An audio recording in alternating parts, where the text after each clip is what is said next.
Innocence project is back in business thanks to renewed federal funding. The money is going to be used for investigating convicted criminals whom the project believes were never guilty. On Your Side's Lauren Johnson is live in studio with the details. Lauren? Roland and Michelle, the money comes from the Department of Justice, $200,000 to help research claims of wrongful convictions. The Idaho Innocence Project's director calls it the justice system's saving grace.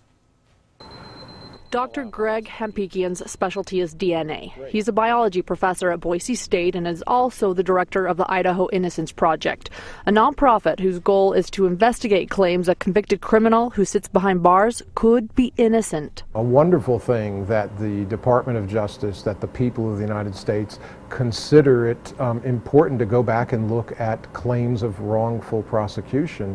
To me, that's one of the kind of saving graces in the system. Just get a tiny bit of water. Hampikian says that an estimated 5% of convictions are wrongful convictions and says he's honored to receive the federal funding. We're thrilled Department of Justice awarded us a wrongful convictions review programs grant. So that brings us about $200,000 to spend over a little less than 2 years left. The Idaho Innocence Project has hundreds of letters and requests on hand, so the grant money will go towards adding 2 people to help research cases. Greg Silvey, an Idaho attorney with decades of experience, is now legal director, in charge of wrongful conviction cases in the Gem State as well as some neighboring states who don't yet have an Innocence Project. Imagine if you were wrongfully accused of committing a crime that you absolutely did not commit. From day one, you would have been proclaiming your innocence and nobody believed you and nobody cared.